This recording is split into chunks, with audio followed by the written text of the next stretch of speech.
Welcome back, everybody. Democrats continue to excuse left-wing violence as they aim to paint a false reality of the January 6th events. Joining me now to weigh in on this is author of Unmasked, Inside Antifa's Radical Plan to Destroy Democracy, and editor-at-large of the Post-Millennial, Andy Ngo, along with former Trump 2016 policy advisor, Newsmax contributor, and author of Deep State, Target, George Papadopoulos.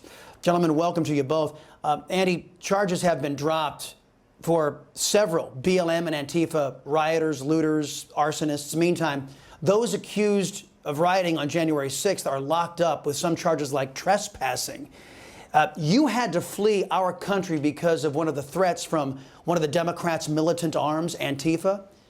Have any of your attackers been brought to justice? And then after you answer that, tell me, do you think the January 6th rioters are being treated with equal justice under the law? No, none of my attackers have ever been brought to justice, and this is going back years now, and I have dozens and dozens of reports with the Portland police. So we're about over a year now since the rioting began last year, ostensibly under the cause of Black Lives Matter or anti-fascism, whatever you want to call it, and we're getting a good idea of the data. So in Manhattan, around 50% of the 400 plus suspects, their cases have been dropped. In the Bronx, in that borough, I think more than 70% of the charges were dropped. In Portland, where I was based out of and where some of the most violent rioting happened over months and months, 50% of the federal cases have been dropped. Those who have actually been convicted have been sentenced to community service. And at the local level, our progressive district attorney has dropped about 90% of the 1,000 plus cases of the rioters. So am I to glean you don't believe? Now, what about, just really quickly, the January 6th rioters? Are they being treated with equal justice under the law, in your opinion?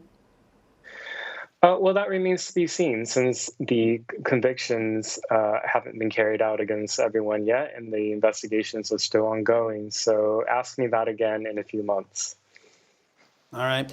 George, you've been placed on Speaker Pelosi's January 6th committee's blacklist of conservative media figures. Democrats seem to be taking aim at anyone who opposes their rule. Is our system being twisted to criminalize those who disagree with socialists? Are they criminalizing conservatism?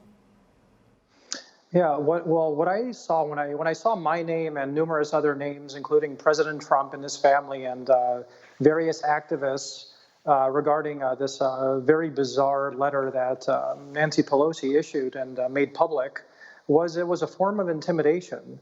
But what I think she was actually trying to do here is to silence conservative voices out there and to vilify us and to actually draw a moral equivalency between an overwhelmingly peaceful event on January 6th. Of course, there was some outbursts of violence and some people committed unlawful acts, and those people have been held accountable for their actions, with a warped jihadist group like the Taliban, which has waged a holy war against us for over 20 years. This was done intentionally, and it's divisive and dangerous. To call the protesters on January 6th the same level as the Taliban is something that's unprecedented and was done with the intent to stoke division in this country and can cause serious damage to our reputation as a democracy and as a stable republic. Yeah, and George W. Bush even echoed that absurdity. At least that's what he's being accused of out there. He really hasn't clarified what he actually meant. Andy, dishonest Democrats in and out of the press have called the events of January 6th an armed insurrection, yet nobody's been charged with insurrection or sedition. Does the mainstream press have culpability in your mind in promulgating this two-tiered justice system?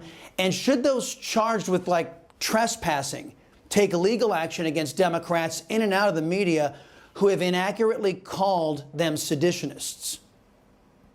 I think journalists should be asking themselves why they label the events of the 6th of January an insurrection when they didn't describe the events that happened night after night in July 2020 in Portland, an insurrection when thousands of rioters were trying to break their way into the federal courthouse in downtown Portland so that they could burn it down.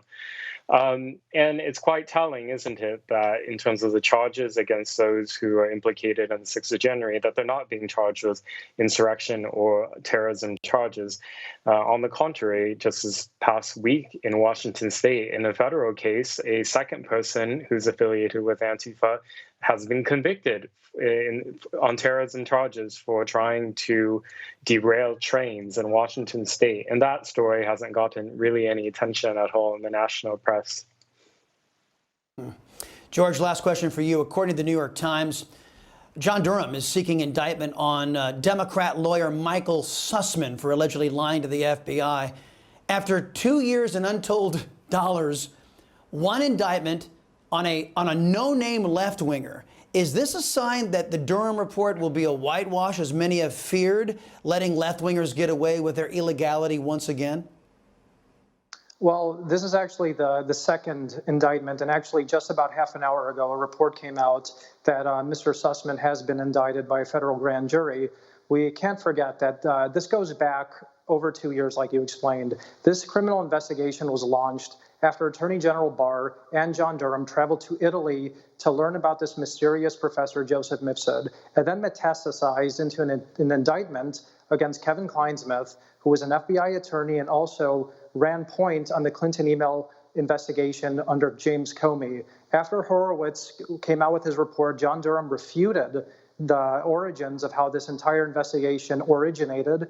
And now, after he's been appointed special counsel shortly before the election, he's come out with this indictment on a Perkins Coie attorney who was also representing the Clinton campaign.